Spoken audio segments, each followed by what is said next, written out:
You're welcome back. You're still watching TVC Breakfast. Now, in what appears to be a significant political shift, several parties have agreed to collaborate under a single platform, making a strategic realignment in the country's political landscape. The coalition says its mission is to rescue Nigeria from worsening economic conditions, insecurity, and what it calls years of failed leadership. While the final structure of the alliance is still taking shape, supporters believe it could offer a strong, unified alternative in the upcoming elections.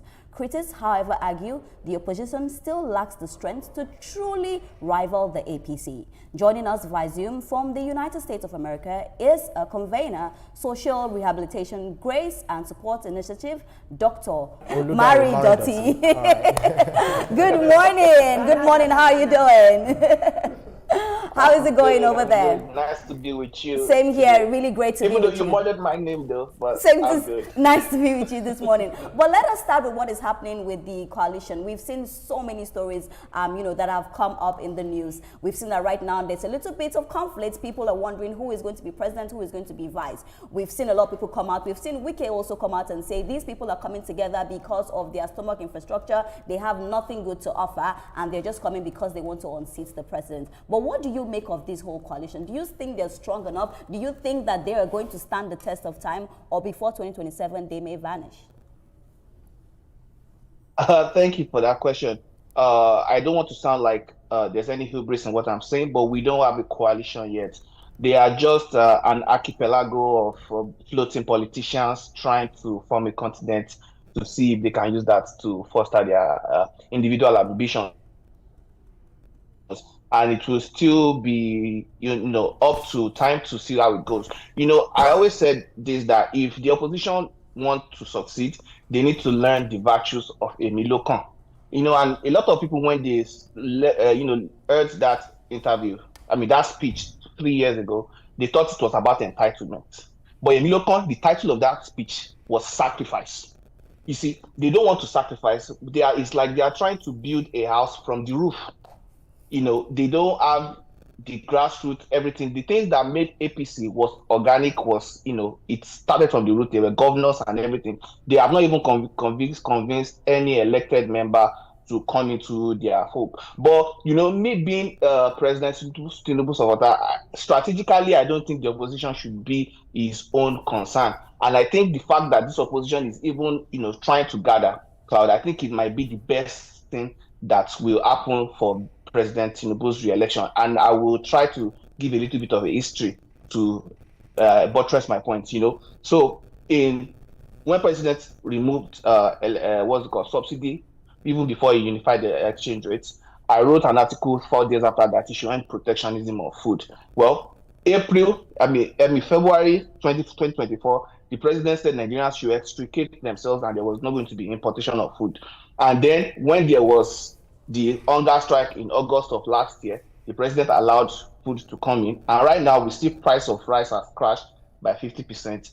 Price of beans has crashed by 50%. So we are moving in a positive direction. While we should credit the president for the intellectual mobility, we can also criticize him for being Johnny come lately. And that is why my own focus is for what the president needs, because we know the truth that Nigerians are hungry.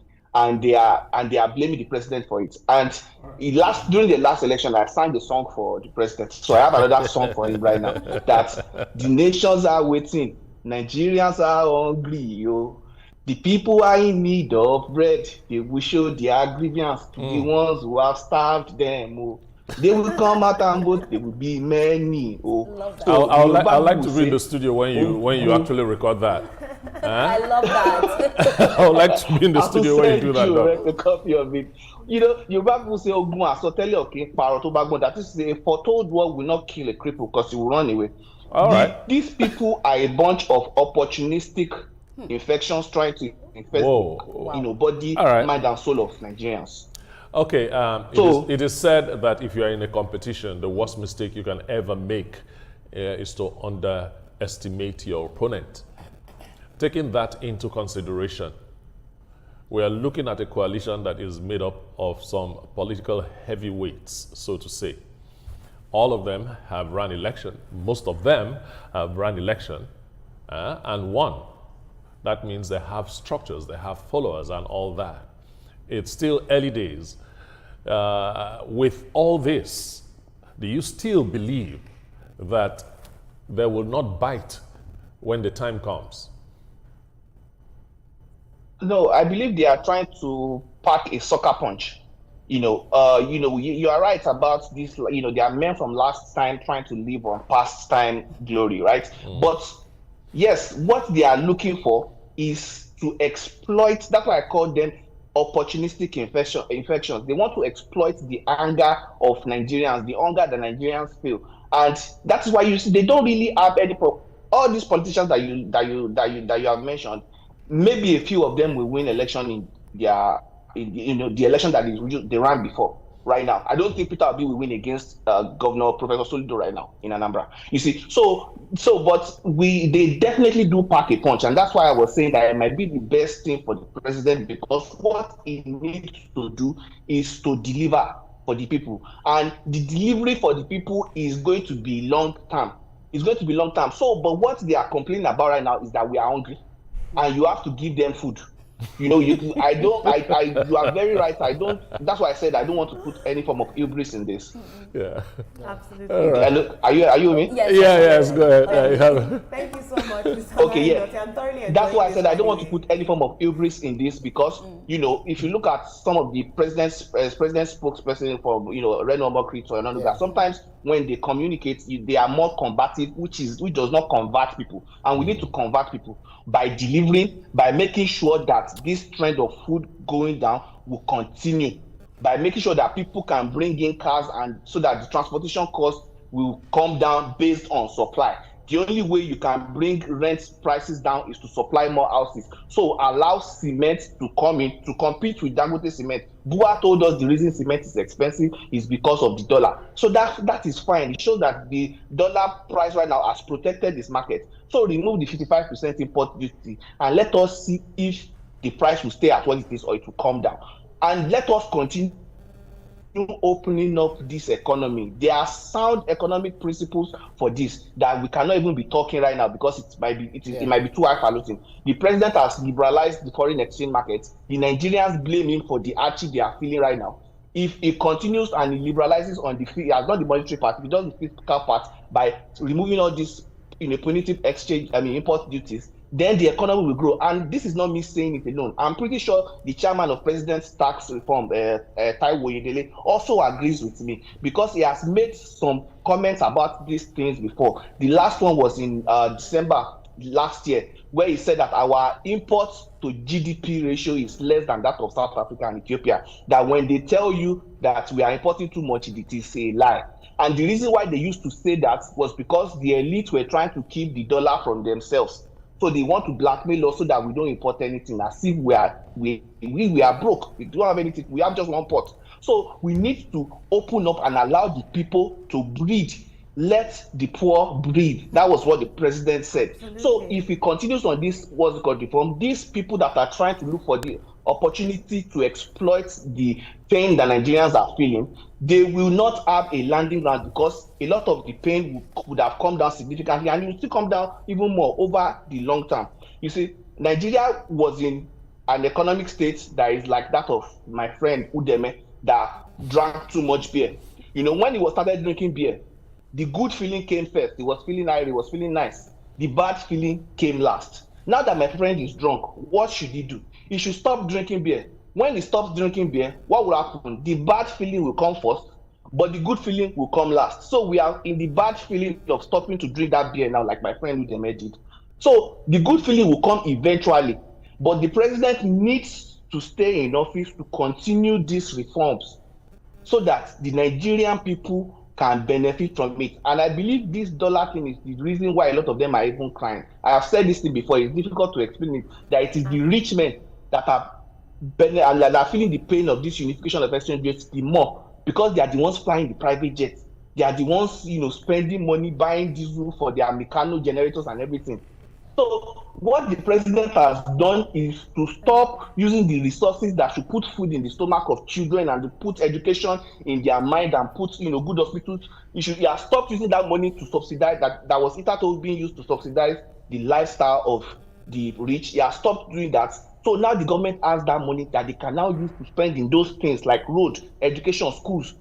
That is the reason why all of them are crying. They are because they see that their money that they have packed is going at a faster rate. Mr. Marindoti, for that wonderful answer. Thank you so much. You're very passionate. I couldn't have said it better myself. It's important that we do not allow our pain, allow us to be politically vulnerable and to be exploited by people who want to exploit the pain of Nigerians. But there's this sentiment online and indeed generally that this is a case of old wine in new wineskins. A lot of people are saying that this coalition is a group of people who have failed to deliver when they were in power, and so why should we vote them in? But my question to you this morning is, what is missing from the current political conversation that from your vantage point you think the coalition should urgently include in their conversation if they want to reflect the voice of everyday Nigerians and win Nigerians over? I guess what I'm asking is, what is their unique selling point? They have none, really. They have none. I saw an interview where an anchor interviewed Bo yesterday, and he asked him, "What do you want? What have you identified to be the problem of electricity?" And he said, "Bad leadership." I mean, come on, just so unintelligent. So when you look at these things, these guys are trying to hoodwink and play on people's sentiments. And like you said, social media, it is something that we really need to regulate. Because, there are stories that I can tell you about my experience trying to campaign for President Tinubu on social media, whereby platforms that will portray themselves as, neutral to the people, you will send them your videos, they will reject it. And then you send it to another platform, they are posting. This thing is essentially election interference, and I think we need to get rid of it. But like you said, social media is a place where you see more of logic is what we are both talking about right now. But logic is just one part of human nature. There's also impulse, there's passion, there's emotion, which often is a very stronger what's called means of convincing someone. So this is what these guys are trying to exploit. They don't. I would always tell people that the reason I've always been a fan and supporter of President Tinubu from even before I was an adult. But I wanted to give Peter Obi a listening ear. But when he said it in Lagos Business School, that he was not going to unify the exchange rate, I knew that Nigeria, I must do everything to make sure this man does not get to this place. Because that is how they have been, in fact, stealing our money legally. Think about it. The greatest kleptocrat of this Fourth Republic, at least, let's exclude Abacha, because we don't know his numbers, was Desiani. EFCC accused him of stealing $2.5 billion. But we were using $1.5 billion to float the exchange rate. Whose pockets were those $1.5 billion going through? The elite, the rich. So why are we even chasing Dangote when we are by ourselves with our own hands? When we are not spendthrift, wasting $1.5 billion. We don't print dollars, though. Remember, we earn it from the crude oil that we sell that belongs to you and me. And then 1.5 billion every month, we just dole it out. EFCC should even go and arrest the people that used to do that for dollar violation or dollar mutilation, because it is just so profligate, and it is the way that it is the reason why everybody is suffering. Our commonwealth is being taken by a few. Even though you guys in the studio, you are above you are in the top 5% of Nigerians, you don't have access to that official exchange rate. That's right. That is why you could see how much the 800 duplexes from Emefiele.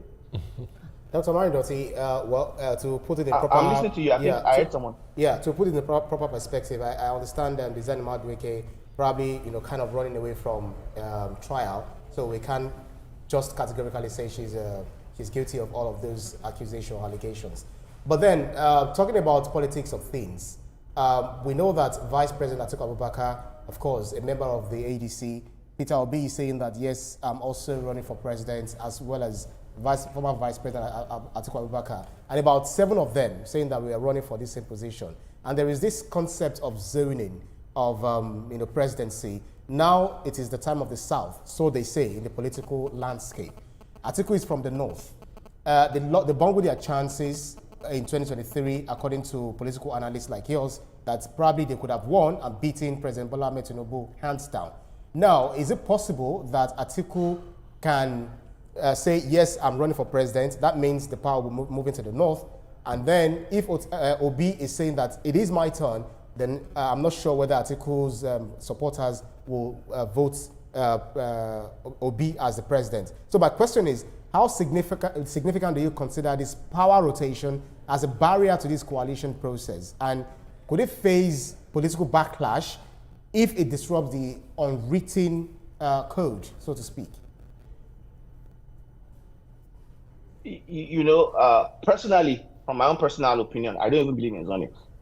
I believe the best person should do it. But I will not act naive like the zoning does not exist. It exists and it's valid. And that is how we operate. And that is why I said we don't have a coalition. They are an archipelago of floating politicians. They are trying to link themselves together.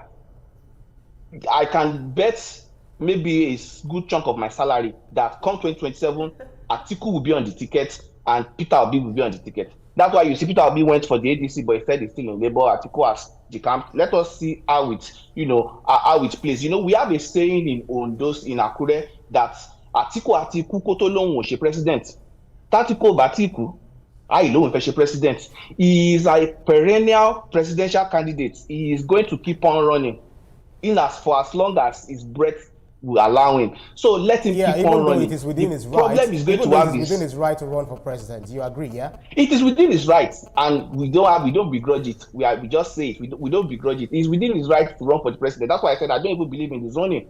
The only thing is that, at almost 80, what does he have to offer? Trust me, if these candidates should come out and support the unification of exchange rates and removal of what's it called? Fuel subsidy, I will start considering them, because as you know, since President Tinubu came into office, I have been fighting on food, right? So I have my own criticism for President Tinubu. If they can just come out and say, yes, this is the right thing, then you will know that they are honest with Nigerians. But when they keep trying to exploit the pain that Nigerians are feeling right now, just so that they can further their own political, fortune, then they are just lying to Nigerians. And there is no sincerity in what they are saying. And that is why I am still saying that food thing. You can bear my witness. I have been saying this because we cannot have temporary pay in 2027. I have already started campaign for the president in my own state. My motto for him is onward, forward, and progress.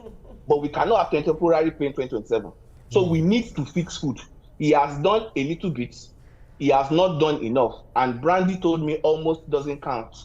And everybody knows this. So we need to continue this reform in this fiscal side so that Nigerians can at least eat food. The benefit is not the price of rice coming down. The benefit is the growth that will come in our economy. But we need to remove all those niggling pains because, like they said, import duty is substitution devaluation. The moment the president took the bold step to devalue, he needed to remove the import duty so that it will not be a double layer of punishment. We cannot have Nigerian children hungry and we are charging 70% import duty on flour. We cannot have Nigerian children hungry and we are charging 70% import duty on rice and saying it's only the big men who have a machine that can bring it in. So Monica cannot go to Benin Republic and buy one bag of rice and sell it in Congos and Derica to our customers that want to just buy maybe a few cups and cook for their family. We cannot be doing that. So we need to let the poor breathe. Don't suffocate them. And then Nigerian people will give the president the leeway. Nigerian people can be converted. We started from 34%. Nigerian people can be converted with very strong persuasive arguments and delivery of results.